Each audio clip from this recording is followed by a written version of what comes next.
This session now on DIY governance is a really exciting session. You could almost call this a keynote address, I think, although we do have another Friedman coming up in the hour after that. We've got Patrice Friedman and then we've got David Friedman. But this session is going to be hosted by Darcy Allen.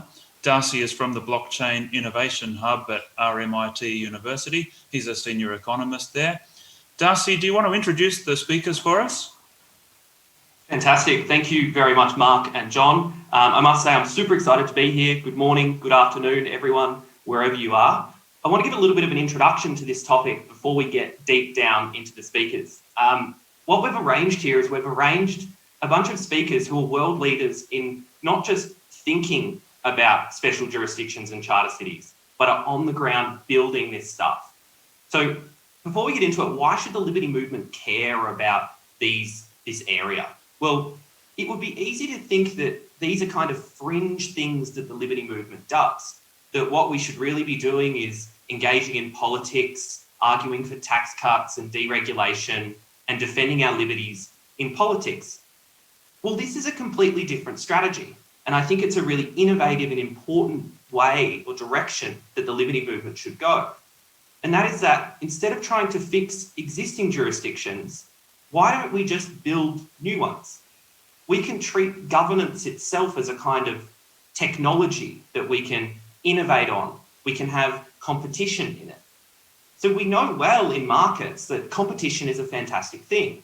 It means that we have lots of different producers providing different products, prices go down, quality goes up, and ultimately you get the choice in the products that you buy. Well, this session is all about giving you choice in the governance rules that you live by. So we normally live under monopolistic rules. I'm in Victoria at the moment, which isn't great. I was meant to be in a studio. I'm not allowed to do that anymore. But this is a new strategy to give you more choice in the rules that you live by. And this is a remarkably underappreciated area of the Liberty Movement. So what I'm going to do here is throw to Patrice Friedman, who many of you would know. Patrice founded the non-profit Seasteading Institute, which I'm sure you'll hear a little bit more about, which explores the creation of self-sovereign ocean colonies. Patrice's written books, he has a degree in computer science, he's worked at Google, and he's also cashed in at the World Poker Series several times. So Patrice, I'm going to throw it over to you and I look forward to your insights. All right. Thanks so much, Darcy. So I'm going to talk a little bit about competitive governance, Friedman's, and investing in liberty. So this idea of competitive governance is a paradigm for liberty. It's a sort of a theory that has some things to say about why our countries don't work very well and how to fix it. So 20 years ago, after college, I started wondering, like, what country should I live in? And kind of looking around and noticing that the country I lived in, the States, it didn't really fit my values. And it also didn't seem very well run. It was, prosecuting a bunch of dumb wars, had a lot of bad laws. And I looked around the world at other countries and concluded that, well, some were better or worse in various different ways. There really wasn't a country that truly fit my values. And overall, like, the quality of governance in terms of how well countries serve their citizens, it was pretty bad. And this seemed strange. And so I started researching and reading a lot and trying to figure out why. I mean, there's one idea which says it's because we haven't spread the ideas of freedom, because we haven't done enough economic analysis of which laws and policies are good and bad and how to do things. But, my grandfather Milton did quite a lot of that. He was great at explaining the benefits of freedom and doing economic analysis of different policies. And you know what? The policies kept on being bad, so something else must be needed.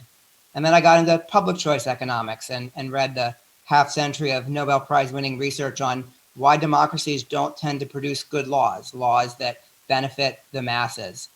Even though you would think that everybody getting a vote might lead to everybody benefiting, turns out that democracies are vulnerable to concentrated interests, and that special interests kind of benefiting over broad interests is the way that an economist would expect the system to work when you actually analyze it. So I thought, well, okay, well, maybe the problem is that we don't have a better political system. But my dad's work on private polycentric law kind of gave the lie to that. He had a system that he and Murray Rothbard and others worked on back then, and many people have worked on in the past 50 years.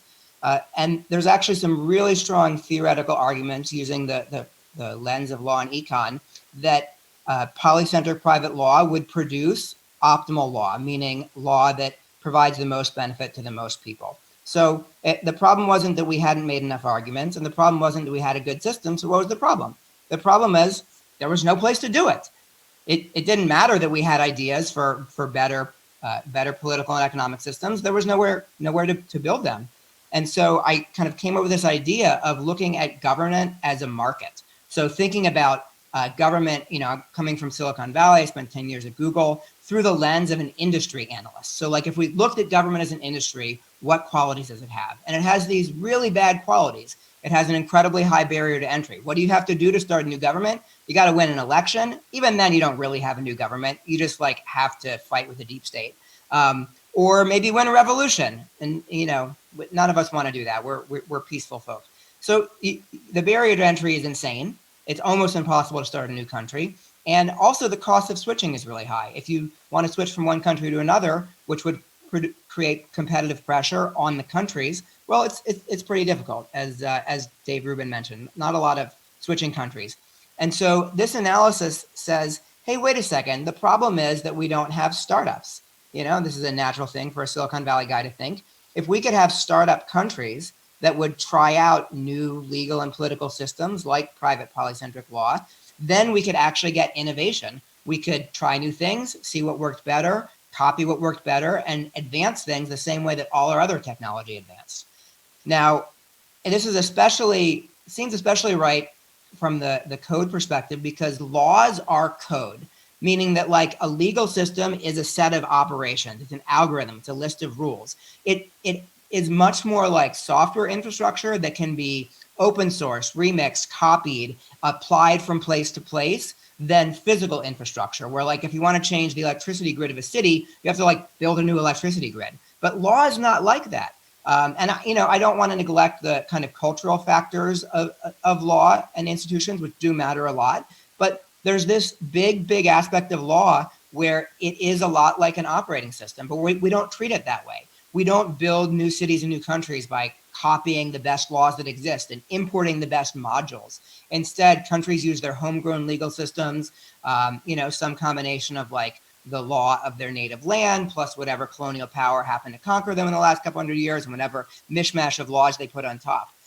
So what I realized that we need to do is have a way to make startup countries and treat law more as this code infrastructure layer, where when you're designing a new jurisdiction, you copy the best laws from the countries that are most similar, that have the best regulations for your target industries, and assemble a legal system as part of building your city as a great product, the way that an app developer would assemble an app. Like if you want to go write a new mobile app, you don't write a database system from scratch. You don't write a UI. You write the key glue code that is your app that ties together all of the existing modules that do all of the standard stuff. So I just want us to make countries like that using open source laws.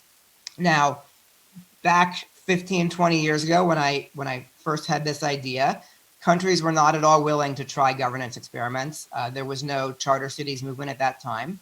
And so I looked to the ocean as being the last unclaimed place on Earth.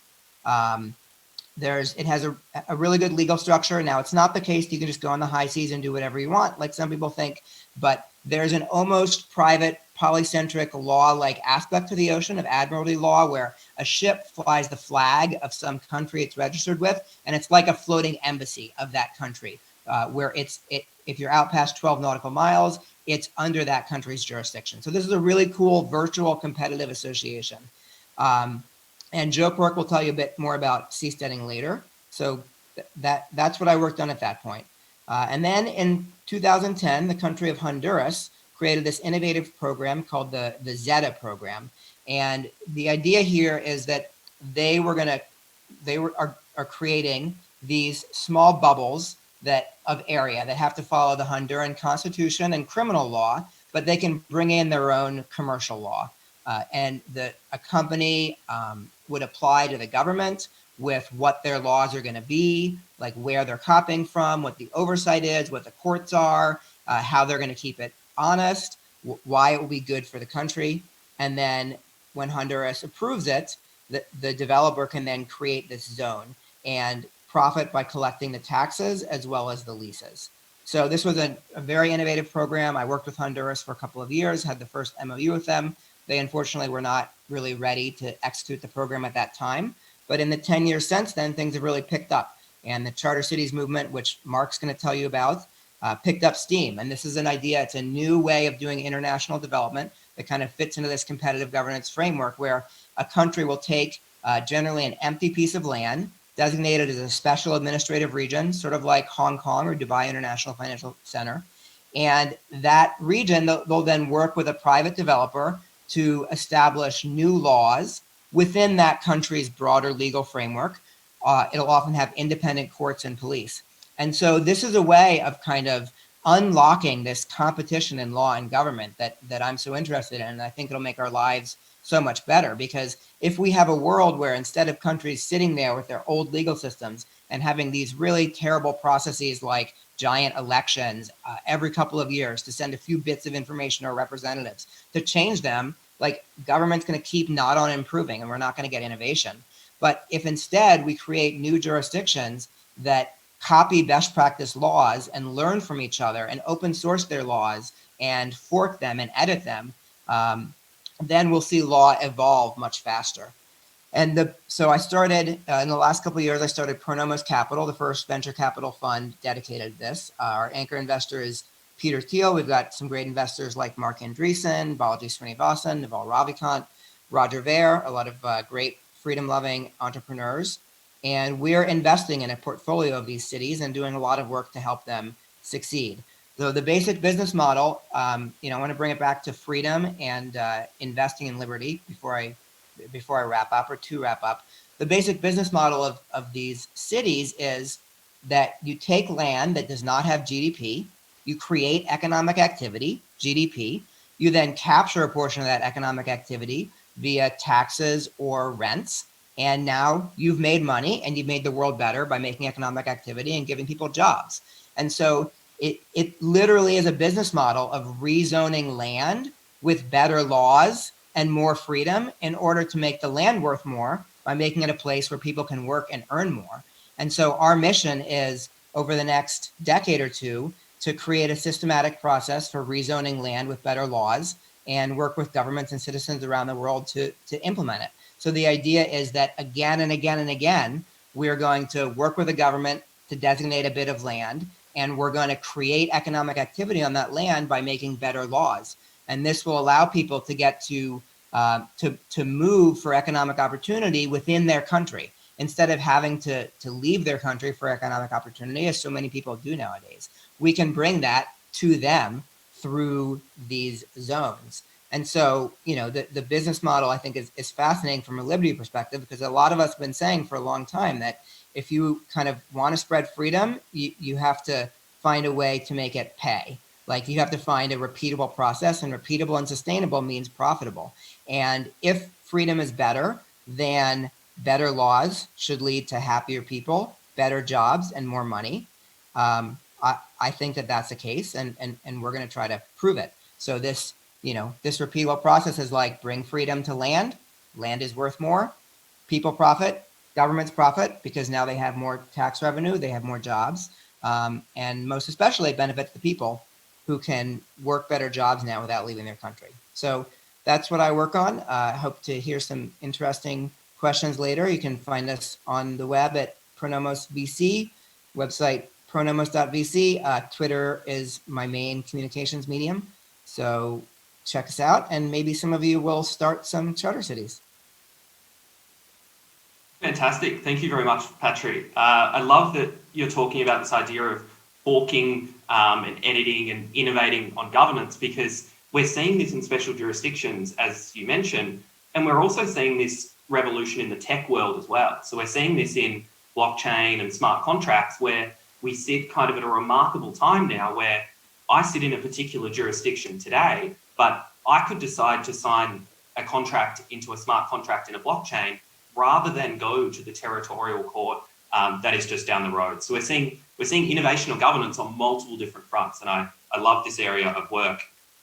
I'd like to reiterate before we go to our next speaker that you can type some questions into the chat box. We'd love to hear your thoughts on this area. I'm sure you have some very interesting questions about pirates and all of those sort of things.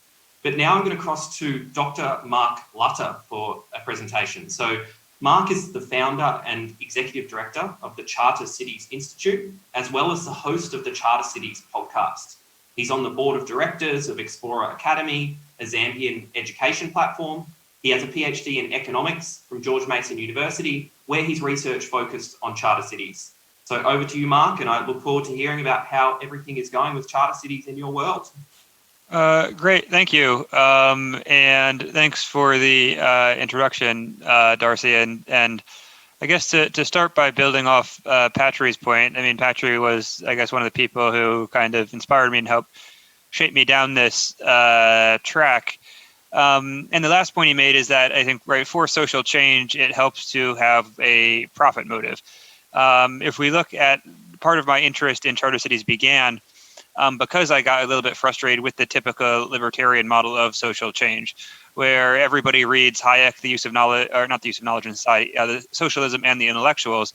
And that is basically the model is, okay, you create, you have the intellectuals create the ideas, then you go to sort of start distributing the ideas among sort of the broader intelligentsia, and eventually then you get this sufficient, buy-in for this type of social change. Where the thing is, Hayek was researching that essay. He was describing the path within which socialists basically came to power. But that is one historical instance of one particular ideological group coming to power. If you look, for example, later back in history, how kind of the liberals got into power, it was not through comparable sort of methods as socialism. So for libertarians to take a descriptive model of how socialists gained political power and adopt that as the strategic paradigm for influence never really made sense to me. And at least partially, I don't know, I think the last few decades have kind of partially at least vindicated that perspective, right? Libertarians have had some big public wins in terms of things like gay marriage, in terms of things like marijuana legalization. I mean, also lower taxes to a certain extent. But if you look at the broad, kind of moment, it's clear that libertarian ideas are not winning. And I think part of that is just there has been a lack of strategic analysis on what levers to put pressure on and what changes to make.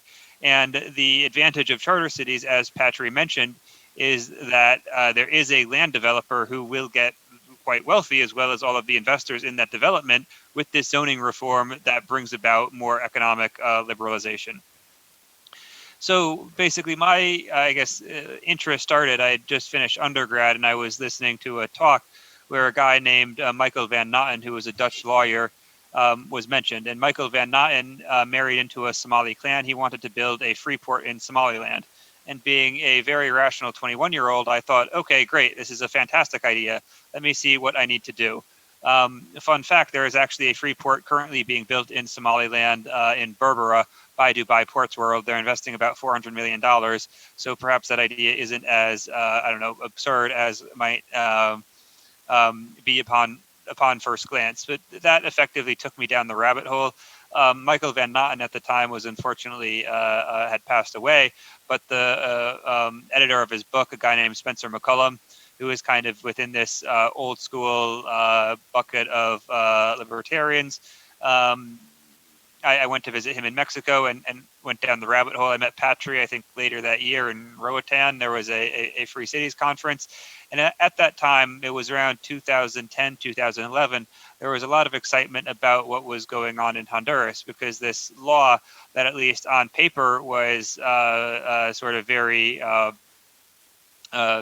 I guess, progressive in a certain sense, had been passed. So there was a lot of excitement, a lot of energy. Unfortunately, as Patrick mentioned, the country wasn't exactly ready. Honduras wasn't exactly ready to actually take the steps necessary to implement and execute on that law.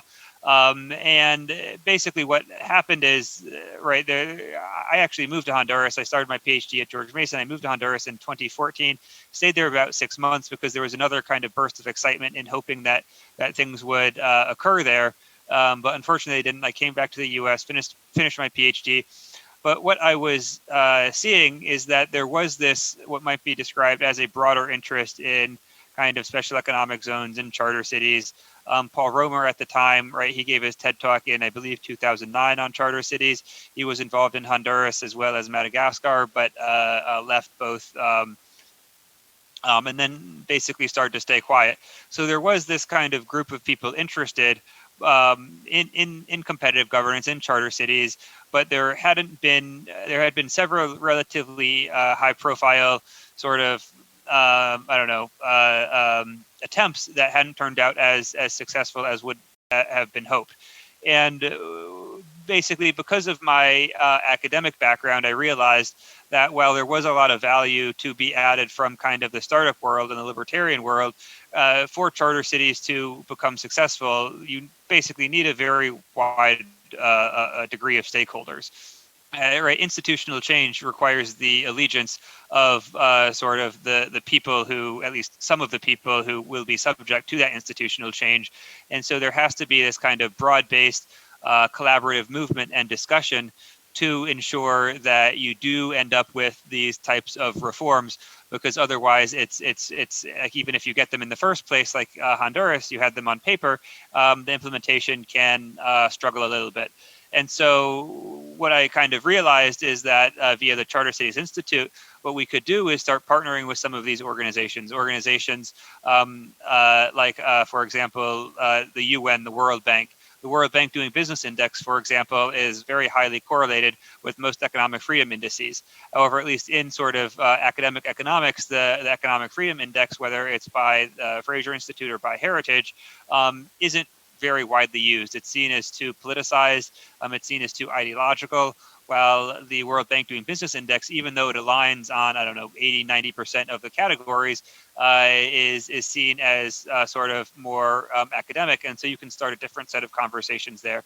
Second, just looking at mainstream academia and sort of mainstream discussions, there is a large institutional, sort of element in a lot of academic discussions. Douglas North won the Nobel Prize in, I think, 1993, maybe.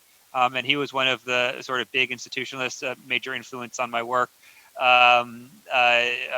What's his name? Acemoglu will probably win the Nobel Prize in the next 5 or 10 years, and he's written 2 very well-known popular books, Why Nations Fail, and then his more recent one was The Narrow Corridor, as well as just being a very prolific academic economist. So this idea that institutions matter is really embedded in a lot of the sort of mainstream discussion, and Charter Cities is basically taking that idea that institutions matter seriously and figuring out a practical mechanism within which to apply those institutional changes. Obviously, on a very granular level, there might be some differences between sort of a more pure libertarian perspective and a mainstream institutional perspective, but from the perspective of getting things done, of actually having a pragmatic approach that can reasonably improve people's lives, why not go with what everybody is already kind of thinking about and discussing about and engage that broader set of partners?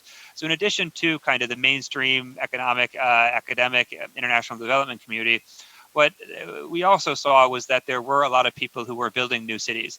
So journalist Wade Shepard has estimated there are over 200 new city developments being built around the world right now. It's something that's relatively unknown. Some of these cities are being built by governments. So, for example, Indonesia is building a new capital. Egypt is building a new capital. We look historically. Nigeria built a new capital, Abuja, in the 70s. Brazil built Brasilia in sort of late 50s, early 60s. But then there also are a lot of these new city developments are being privately constructed. So there is a real estate developer who acquires a lot of land and basically builds the infrastructure on it in exchange for the increased value. And so these new city developments have anywhere from 100,000 residents to low millions of residents, at least that those are the projected populations, with the our idea being, okay, so rather than trying to do this kind of Herculean task to one, right, convince the government to grant you a special jurisdiction, then two, you have to set up all of the rules for the special jurisdiction yourself, and then three, you need to develop a business model with right, like a massive infrastructure project, perhaps in a country that you don't have a lot of experience with. That is something that is right. All right, Elon Musk might be able to do it, but unfortunately, most of us aren't Elon Musk. And so, what our approach was, hey, all right, people are already building these new cities. Why don't we partner with the new city developers and then start conversations about a little bit more of an incremental approach that can allow for the devolution of authority to the city government. Maybe it doesn't start with the devolution of kind of everything on the wish list, taxes, business registry, land registry, etc. Maybe it only starts with a handful of things. But that can basically help build out proof of concept. It can help demonstrate that, hey, this isn't this far out there idea that people like to talk about. No, this is something real, something that's happening on the ground. Like we have some early success cases to point to, then you can use that to influence additional conversations, to bring additional allies, and to really build out the space. And so if we think, right, like historically, what movements have been like quite successful? The environmental movement has, for example, been quite successful. Whether or not you agree with the aims of the environmental movement, right, they influence almost everything, right? Every facet of almost government policy. There's some discussion of the environment. It's in all of the international organizations, all of those discussions.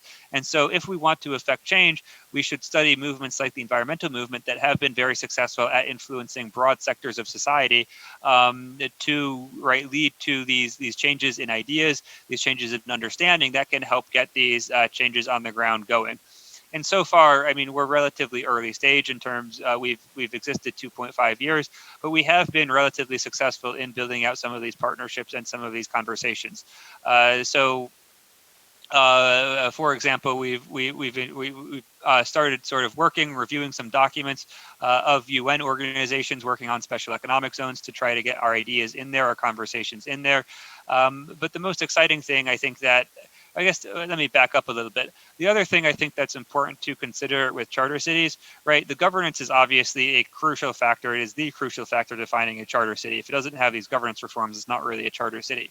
But assume you have some land in Antarctica. You get the land very cheap and you built the best governance system in the world, but it's Antarctica. Nobody's really going to move there. Nobody's going to live there.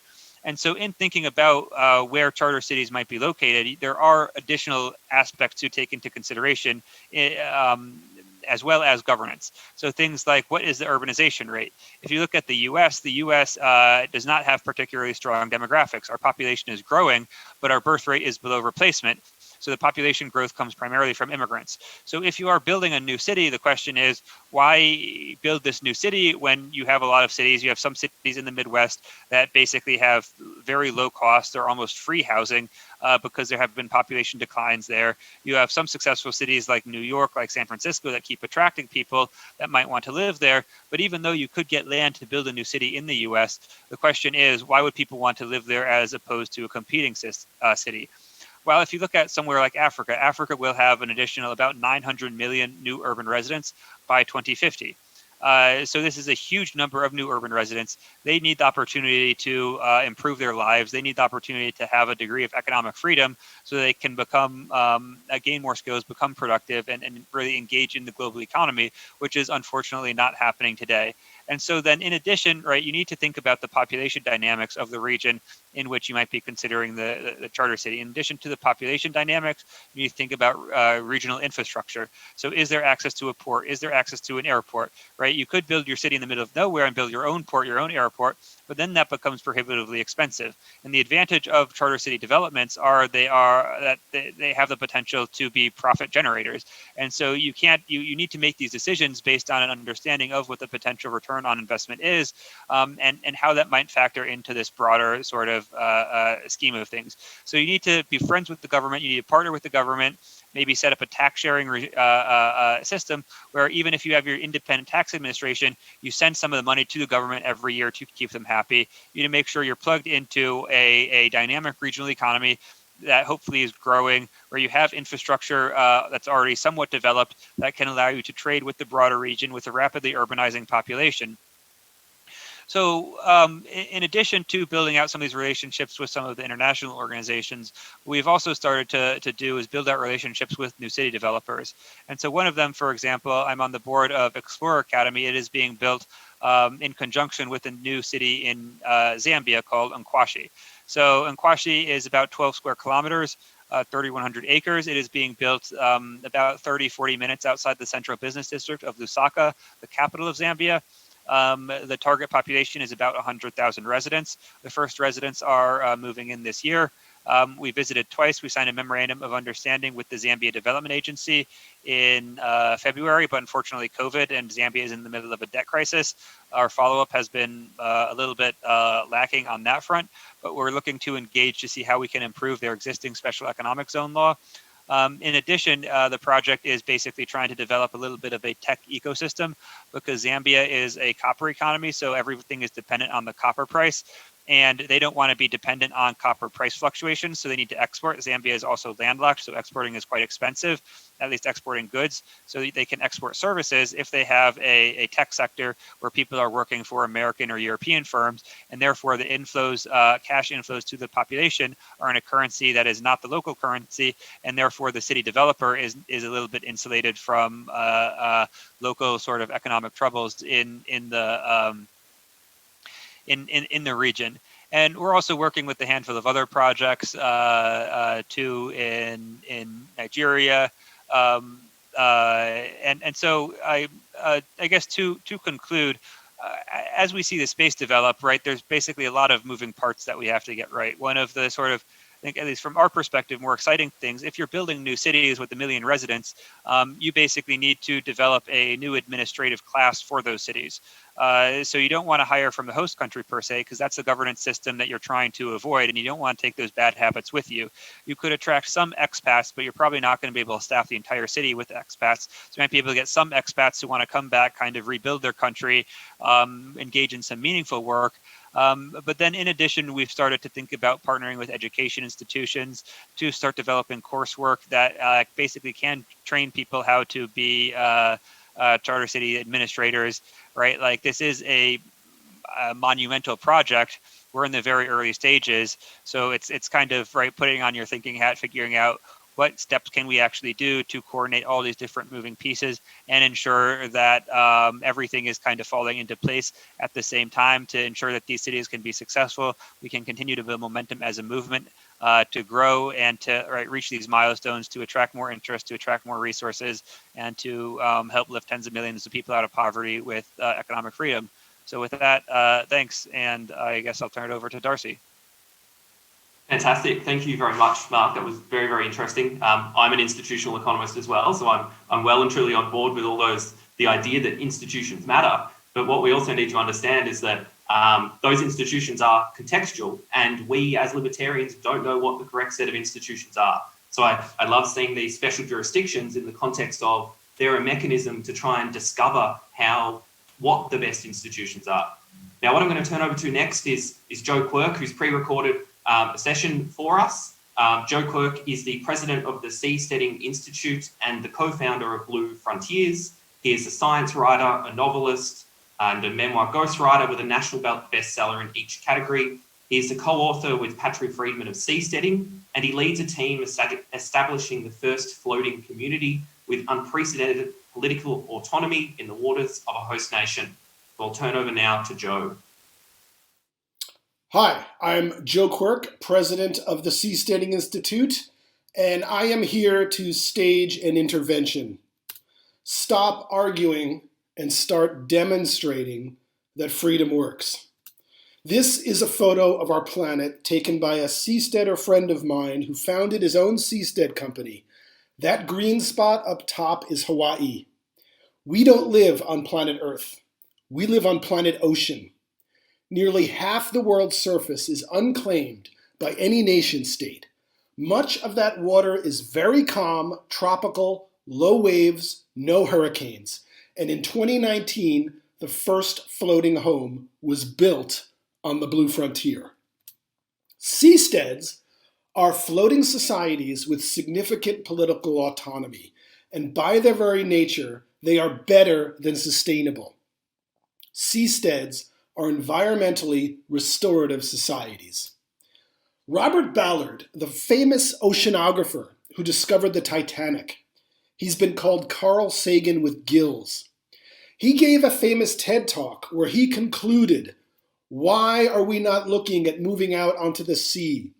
Why do we have programs to build habitations on Mars, but we do not have a program looking at how we colonize our own planet? And the technology is at hand. The safest place to be in a pandemic is a seastead.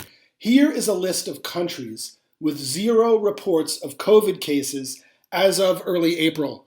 Marshall Islands, Micronesia, Samoa, Solomon Islands, Tonga, Tuvalu, Vanuatu, Cook Islands, Nauru, Niue, Kiribati, and Palau.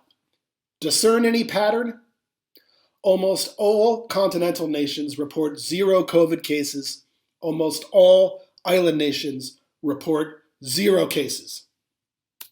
If any of you pestilential land people arrive at my seastead, being built right now in Panama, you have to park your boat on my floating dock. I am removing my gurney bridge. Before you can get on my seastead, you have to dive into the tropical salt water and swim 20 feet. Then I'll spray you off and you can enter. After the plague comes the Renaissance. The most famous Renaissance started in Venice. Venice didn't happen on land. People had to exit and found a society in a marsh where the bad governance of Europe couldn't reach them. There were no kings in the marsh.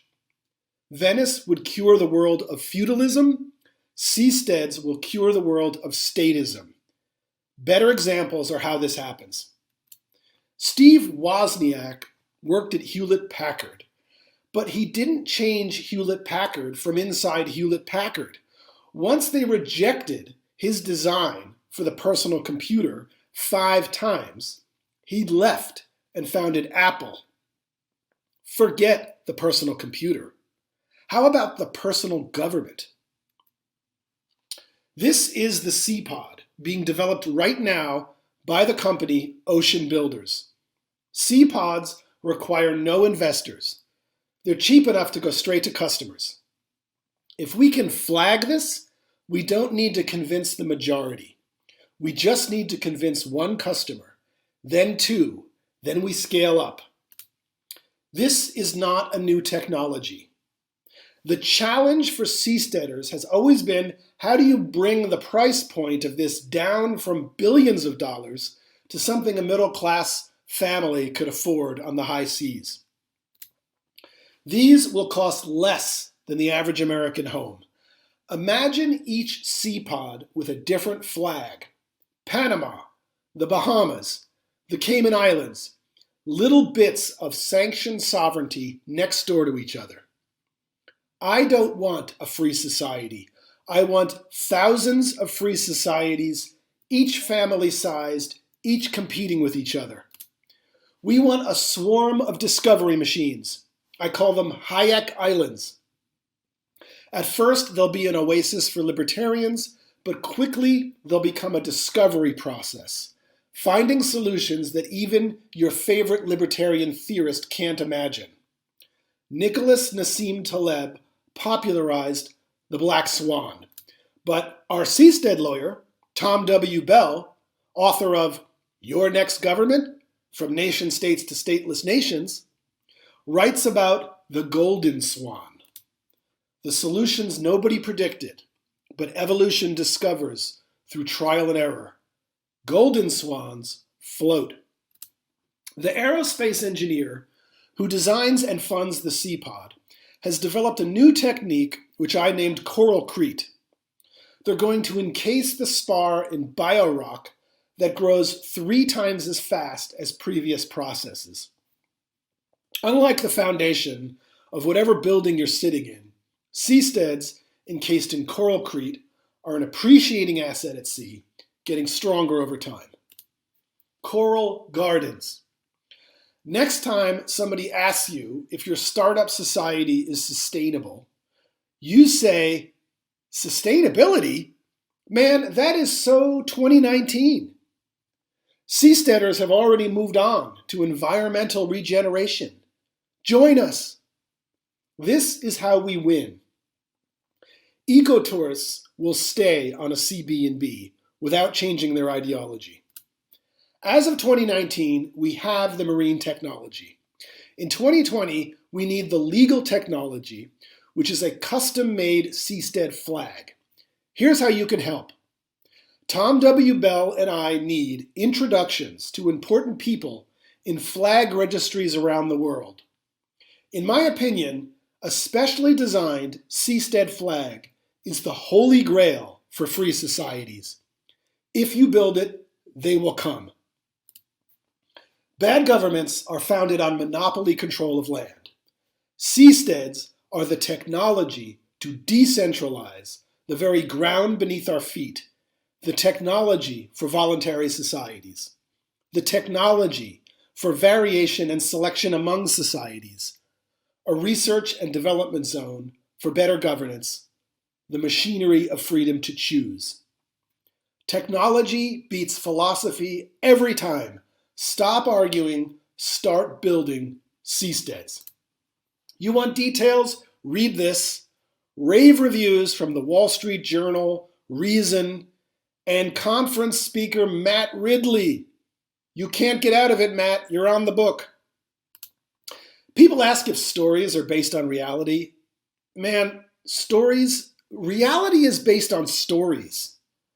8 years ago, when I learned about the approaching technical feasibility of seasteading, I decided it was the most important thing to be done. So I set out to tell the stories, to bring 1,000 times more brains to this and make it happen by 2020. It's happening. Why support nonprofits? Why do you think this is happening? Is it because a bunch of entrepreneurs and investors got together on their own and figured out a for-profit way to do this? They didn't even know about each other until they heard the story. The story is what inspired volunteers to make every picture I'm showing you. The story is what attracted French Polynesia, land of startup societies on islands, to reach out to the Seasteading Institute. And the story is what inspired Toshi. This is the German aerospace engineer who started seasteading in the Andaman Sea off Thailand. I'll let you in on a little secret. Ocean Builders is financed and the single-family seastead is engineered by Rutger Koch, who wants to build a launch loop to go into space. And he needs a large swath of the ocean to do it and a large swath of freedom to do it in. He needs a specially designed seastead flag. Excited to show his home country of Thailand how he planned to make them rich, he consulted Thai lawyers and got permission from the harbor master to build this. Rutger Koch engineered and built this for $150,000. This is the Motorola phone from 1984. Dumb people say it's ugly, smart people say it works, and it's cheap. Ocean Builders had commitments from a few hundred buyers. Investors expressed interest in an underwater restaurant outside the territorial waters of Thailand. This was going to be the next project. Rutger set out to acquire a seastead flag. Then this minor setback caused the number of people signing up checking, quote, "I want to buy a seastead," to triple during the manhunt. Millions of people who would have never heard of seasteading before were watching clips of our documentary in the international media. The Thai Navy volunteered to be cartoon villains in this stark morality play happening before the eyes of the world about an innocent young couple in love, threatened with death, and chased by the mighty Thai Navy. The story is what made people choose sides in this conflict. The story is what inspired hundreds of people to help them, and the very same day, the media were breathlessly selling you fake news about the ongoing manhunt, this secret picture was taken. The story is what inspired the entrepreneur on the left, Grant Romand, to meet me at the Floating City Conference in Singapore, which is what provided cover for him to get the immigration paperwork, race out on a speedboat, and deliver to the seasteaders who had been stranded at sea, on the run for 10 days. Low food, low water, low gas.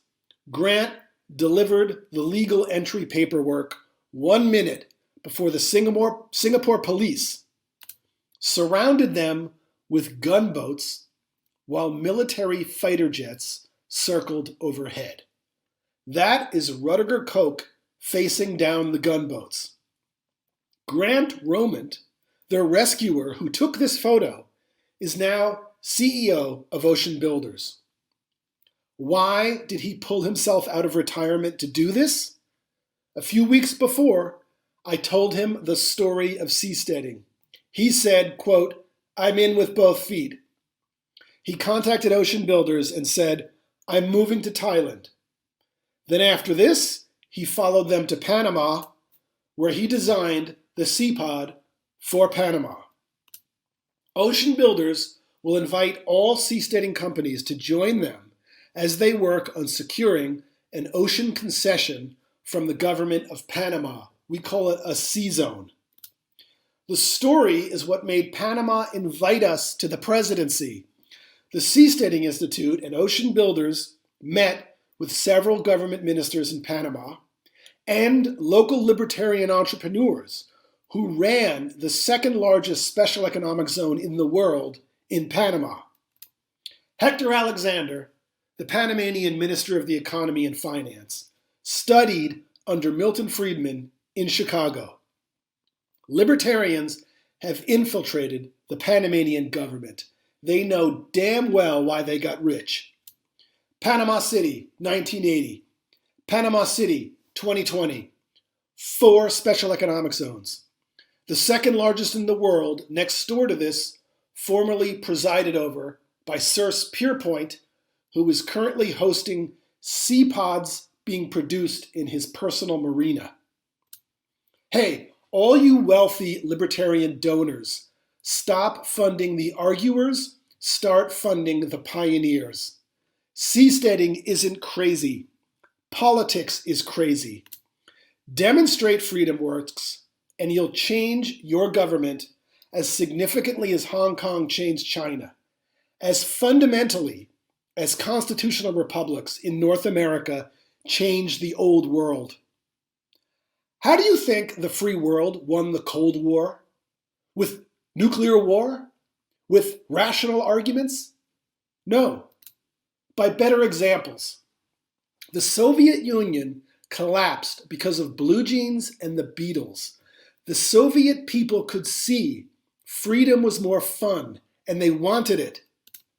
Demonstration beats persuasion. Let freedom float.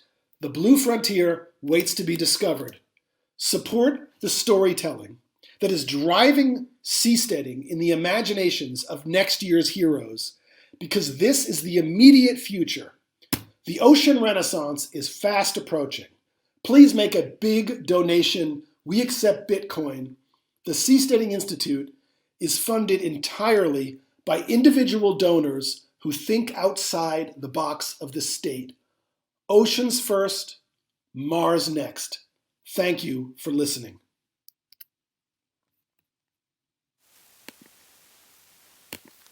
Fantastic. So now we're going to cut from the pre-recorded Joe to the live Joe and the rest of the panel, so you can see exactly how much he's aged in that time since we went through that. So we haven't got a lot of time for questions, but I just wanted to ask, there's probably a lot of people who are interested in getting involved, but what is the greatest barrier to the future of these spaces today? Is it the talent to build them? Is it getting investment and capital? These are expensive to build special jurisdictions. Is it that governments won't give up their power? Is it too hard for people to exit? How do we solve that problem? We'll start with Patry, and then we'll go to Mark, and then to Joe, and then we'll wrap up. Patry. Great. Thanks, Darcy. Yeah, from my perspective, the greatest barrier is great people who are dedicated to making great cities for other people. From an investment perspective, I think the business case is pretty strong. On the government side, I'm currently working with a dozen governments around the world. I mean, they're really interested in this as a way to bring economic development to their people. So there are allies in this. So I'd say it's great people willing to work really hard for the rest of their lives on this. Fantastic. What are your thoughts, Mark? What's the biggest barrier that you've seen? Yeah, I agree with Patry. I think sort of the talented builders are one of the barriers, but I see it as, I guess, I don't know, sort of multiple barriers that have to kind of be slowly overcome at the same time. So in addition to attracting the talented founders, there is also, right, governments are interested, but you need to basically present them a case that is credible, that is convincing.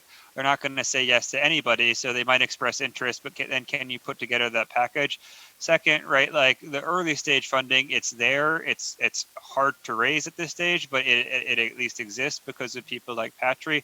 Later stage, I think there is still, to a certain extent, an open question. If you look at particularly in emerging markets, development banks, they tend to finance like single specific infrastructure projects, like a road or a bridge or a power plant. And so to finance kind of the city, which brings them all together, that is an open question that I think needs to be taken care of. I additionally mentioned, for example, the challenge of getting the administration, like setting up the administrative entities, right? The talent to administer charter cities probably does not exist right now and has to be trained. Even the legal infrastructure for charter cities, right? It takes a lot of work. We're working on a governance handbook it's a lot of work to actually, right, like develop this set of best practices. It's not obvious. It's not easy. It sort of takes some elbow grease. Fantastic. And Joe, what's the biggest barrier? How can we solve it? Well, I'll address seasteading. And I used to say there are technical challenges, there are wave challenges, there are business cases. Those challenges one by one have been solved. And the last remaining challenge is misunderstanding. So lots of people were typing questions in the chat. All those questions are answered. If you go to the Seasteading Institute and you type your question next to Seasteading Institute, it'll take you straight to an answer to that question. So basically everything has been solved except the ability to educate the public and educate governments about why this is beneficial. Fantastic. And I actually have Googled some of those questions, and you've got excellent little videos on what about pirates and what about all of these problems. So they're fantastic. Go and check them out. We're going to end the session here. I'm going to go back to the studio now, and I'll leave it with you, Topher and Renee.